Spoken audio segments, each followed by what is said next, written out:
Hello students, कैसे हैं आप। आज हम अपना हिस्टोलॉजी साइटोलॉजी का 23rd चैप्टर करेंगे। लास्ट में हमने देखा था कि साइटोलॉजी में हम स्पेसिमेंस लेते कैसे हैं। अब स्पेसिमेन आपके पास आ गया तो उसका प्रोसेसिंग और स्टेनिंग कैसे करेंगे ये हम आज के चैप्टर में पढ़ेंगे। इम्पोर्टेंट चैप्टर है, बेसिक चैप्टर है, आसानी से हो जाएगा। तो आइए इस चैप्टर को करते हैं। साइटोलॉजी स्पेसिमेन प्रोसेसिंग का मतलब होता है सैंपल रिसीव होने के बाद से लेकर फाइनल स्लाइड माइक्रोस्कोप एग्जामिनेशन के लिए रेडी होने तक का पूरा प्रोसेस। हर स्टेप में आइडेंटिटी और सेफ्टी मेंटेन करना ज़रूरी है। मैं आपको समझा देता हूँ कि आपने जैसे माउथ से मैकेनिकली आपने स्क्रैपिंग निकाल ली, तो वो तो हो गया आपका कलेक्शन। उसके बाद उसको आप फिक्स करोगे, स्लाइड पर डालोगे, उसकी माउंटिंग करोगे, यानी कि उस पर एक स्लाइड और लगा के उसको चिपका के बंद करोगे। ये हमारा पूरा प्रोसेस होता है। क्योंकि ये जितने भी स्पेसिमेन होते हैं ये बहुत जल्दी ख़राब होते हैं, तो हमें इनको फटाफट ट्रीटमेंट देना होता है। दूसरी चीज़ क्या है कि जहाँ भी ये सेंटर होगा, साइटोलॉजी जहाँ पे भी स्टडी करी जाएगी, चाहे कोई भी पैथोलॉजी लैब हो, वहाँ पे कि ऐसा नहीं है कि एक ही सैंपल आएगा, वहाँ पे मल्टीपल सैंपल्स आते हैं। तो हर सैंपल पे प्रॉपर आइडेंटिफिकेशन, जिससे पता चल पाए ये किस पेशेंट की है और किस चीज़ को इन्वेस्टिगेट करना चाहते हैं हम इस स्पेसिमेन के द्वारा, ये हमें क्लियरली मेंशन रखना चाहिए। ठीक है, ऑब्जेक्टिव्स हमारे इस चैप्टर के क्या है। साइटोलॉजी सैंपल प्रोसेसिंग के मेथड्स को समझना, स्टेनिंग मेथड्स को समझना। अब देखिए स्टेनिंग कितनी इंपॉर्टेंट है, हमने कितनी स्टार्टिंग में इसका बेसिक चैप्टर किया था और अभी तक चल रही है। और स्लाइड लेबलिंग और डिस्पैच प्रोसेस समझना। ठीक है, सबसे पहले देख लेते हैं स्पेसिमेन प्रोसेसिंग। स्पेसिमेन प्रोसेसिंग में क्या होता है कि या तो हम स्पीयर बना सकते हैं, उसका स्मीयर, जो एक स्लाइड रख के जो हम खींचते हैं उसको स्मीयर बनाना कहते हैं। डायरेक्ट स्मीयर का एम होता है कि स्लाइड पर इवनली सेल्यूलर मटेरियल स्प्रेड हो। ठीक है, यानी कि जो सेल्स हैं ऐसा ना हो कि एक जगह ज़्यादा आ जाएं, एक जगह कम आ जाएं, तो उससे जो हमारी फाइनल ऑब्जर्वेशन होगी उसमें वेरिएशन आ जाएगा और हमारा सारा टेस्ट बेकार हो जाएगा। और अल्कोहल से जब हम फिक्स कर लेते हैं तो उसके बाद उसमें डिस्टॉर्शन ना आए। ठीक है ना। अल्कोहल का लैब में बहुत ज़्यादा इंपॉर्टेंट है। अल्कोहल के कंपाउंड्स यही प्रोसेसिंग के लिए यूज़ होते हैं। अच्छा, दो तरीके से हम स्मीयर बना सकते हैं, एक अल्कोहल से और एक एयर ड्राई करके। एयर ड्राई में क्या होता है कि हमने स्मीयर बनाया, पेरिफेरल स्मीयर बनाया और उसको हवा में सूखने रख दिया। जनरली एक बल्ब होता है लैब में जिसके ऊपर हम इसको रख देते हैं तो वो जल्दी सूख जाता है, या फिर हम उसको अल्कोहल से फिक्स कर देते हैं।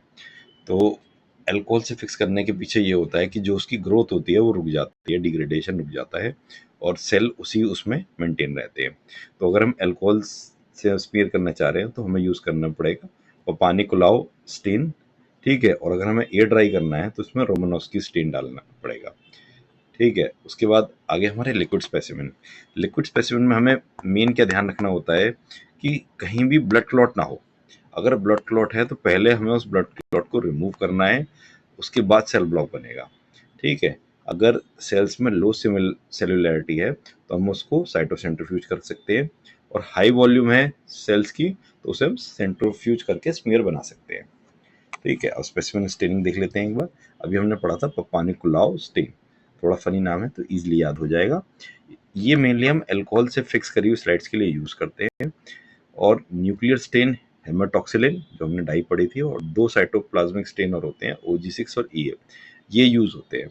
इससे न्यूक्लियर डिटेल क्लियर दिखाई देती है, यानी सेल के अंदर जो हम स्टडी करना चाहते हैं कि उनकी क्या प्रॉपर्टीज चल रही हैं तो वो बिल्कुल क्लियर आएगा। और हमें अपनी मेन डाई मेन स्टेन हेमाटोजाइलिन जो हमने पढ़ा था कि 80% यही यूज़ होता है, वो दो साइटोप्लाज्मिक स्टेन, ये तीनों मिला के हमारा पापानिकुलाओ स्टेन बनता है और ये हम अल्कोहल वाली फिक्स साइट्स में यूज़ करते हैं।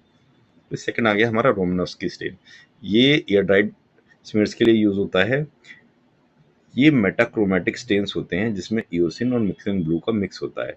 रैपिड स्टेनिंग के लिए यूज़फुल है। आपने देखा होगा कि या तो हम हिमेटैक्सोलिन स्टेनिंग करते हैं। हिमेटैक्सोलिन मेनली न्यूक्लियस वाले एरिया के लिए यूज़ होता है, और बाकी एरिया को यूज़ करने के लिए हम ईओसिन यूज़ करते हैं। और ईओसिन के साथ एक बहुत इंपॉर्टेंट डाई आती है जिसको हम मिथिलीन ब्लू कहते हैं, इसका भी कॉमर्शियल यूज़ बहुत ज़्यादा है। तो ईओसिन और मिथिलीन ब्लू को यूज़ करके हमारा बनता है रोमनोव्स्की स्टेन, और ये मेनली मेटाक्रोमेटिक स्टेन्स में यूज़ होता है और फटाफट ये स्टेन कर देता है। फिर नेक्स्ट हमें करना होता है डिहाइड्रेशन। डिहाइड्रेशन मतलब उसके अंदर जितना भी वाटर कंटेंट है, मॉइस्चर है, वो सब हमें निकालना है और तभी हमारी स्लाइड फिक्स हो पाती है। ठीक है, इसके लिए हम अल्कोहल जो है इंक्रीजिंग स्ट्रेंथ के लेते हैं। जैसे पहले हमने ले लिया 75% अल्कोहल, फिर 80% अल्कोहल, फिर 85, तो ऐसे करके उसकी पावर इंक्रीज करते जाते हैं कि बार बार जब उससे हम इसको ट्रीट करेंगे तो अंदर की सारी वो निकलती चली जाएगी। ठीक है, और उसके बाद आपको पता है अल्कोहल के बाद जाइलिन ज़रूर डालना होता है, क्योंकि जाइलिन से ही क्लियर होगा और इसकी वजह से रिफ्रैक्टिव इंडेक्स कवर स्लिप का क्लोज हो जाता है। ठीक है, कवर स्लिपिंग क्या होती है? कवर स्लिपिंग आपने शायद टेक्निकल टर्म है ना सुना हो। जब हम स्लाइड को माउंट करके एक और स्लाइड चिपकाते हैं, उसको बिल्कुल सिंपल देसी भाषा में कवर स्लिपिंग कहते हैं। स्लाइड पर माउंटिंग मीडियम लगाकर कवर स्लिप लगाई जाती है। माउंटिंग मीडियम ट्रांसपेरेंट होना चाहिए और कंपैटिबल होना चाहिए क्लियरिंग एजेंट के साथ। सेल्फ एक्सप्लेनेटरी है। इसका मेथड क्या होता है? माउंटेन मीडियम यानी कि जिस चीज़ से भी हम उसको वो कर रहे हैं माउंटिंग, उसको कवर स्लिप पे डाल के चिपका के इन्वर्ट कर देना है, या फिर नॉर्मली उसको रखे हुई है उस पर मीडियम डाल और कवर स्लिप लगा दी। लेकिन इन्वर्टेड वाला जो प्रोसेस है वो जल्दी काम करता है और इसमें एफिशिएंसी अच्छी आती है। फिर उसके बाद हमें स्लाइड मैच करनी है और उसका डॉक्यूमेंटेशन करना है, हमें क्या मिला। ठीक है, जो हमारा रिक्विजिशन फॉर्म है, एक ये थोड़ा वैसा टर्म है लेकिन ये हर जगह आपने पढ़ा होगा, रिक्विजिशन फॉर्म। इसमें सारी डिटेल होती है कि पेशेंट का नाम क्या है और उसकी डिटेल क्या है, क्या इन्वेस्टिगेट हम करना चाह रहे हैं, क्या हमारी पुरानी डायग्नोसिस है, इसमें सब चीज़ आ जाती है, किस डॉक्टर ने रेफर किया था। तो रिक्विजिशन फॉर्म तो लैब में हर चीज़ के साथ चलेगा। और जो स्लाइड है, स्लाइड पर भी पेशेंट का नाम प्रॉपर और आईडी लिखी होनी चाहिए, तभी हम मैच करेंगे कि ये रिक्विजिशन फॉर्म और ये स्लाइड इसकी है। और उसके बाद हम सारी जो हमारी स्लाइड की ऑब्जर्वेशन है वो उस रिक्विजिशन फॉर्म पर छाप देंगे। ठीक है ना, एक बार रिवाइज कर लेते हैं हम। स्मीयर प्रिपरेशन में जो मोस्ट इम्पॉर्टेंट बात है वो ये है कि सेल की जो लेयर है स्लाइड पे वो बराबर होनी चाहिए, इवन होनी चाहिए। कहीं भी ऐसा नहीं होना चाहिए कि एक तरफ सेल का क्लम्प बन गया, ग्रुप ज़्यादा हो गया, वो स्लाइड खराब होती है। और उसके बाद उसके तुरंत बाद हमें उसको फिक्स करना है। या तो हमने अगर वो मेटाक्रोमेटिक है तो हम एयर ड्राई करेंगे और अपना रोमनॉस्की स्टेन लेंगे, और अगर वो सिंपल है तो हम अल्कोहल से उसको कर सकते हैं, जिसमें हमारा पानी कलाव स्टेन लगता है। ठीक है, लिक्विड सैंपल में हमें क्या कर सकते हैं हम? अगर उसमें लो सेल्स है, सेल की जो क्वांटिटी है वो कम है, तो उसे हम साइटोसेंट्रीफ्यूज करेंगे, और अगर हाई वॉल्यूम है तो हम उसे सेंट्रीफ्यूज करेंगे। मोस्ट इम्पॉर्टेंटली उसमें कोई भी क्लॉट नहीं होना चाहिए।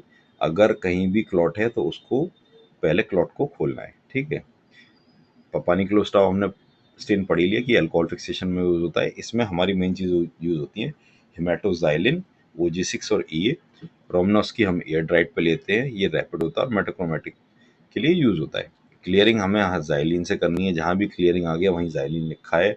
कुछ एक या दो हमारी कैटेगरी थी, उसके अलावा ज़्यादातर में क्लियरिंग के लिए जाइलिन ही यूज होगा। और मेन इसमें क्या होता है कि वेंटिलेटेड एरिया होना चाहिए, ये कंबस्टेबल होता है और रिएक्ट करता है। कवर स्लिपिंग में हमें मेन ये देखना है कि बबल्स ना आ जाए जब भी हम दोनों स्लाइड को चिपका रहे हैं। एक तो हमारी मीडियम वाली, एक पे तो स्पेसिमेन हो गया, फिर हमने मीडियम डाला और स्लाइड चिपकानी है तो उसमें बबल नहीं आना चाहिए। तो ये भी चैप्टर हमने खत्म कर लिया। Thank you.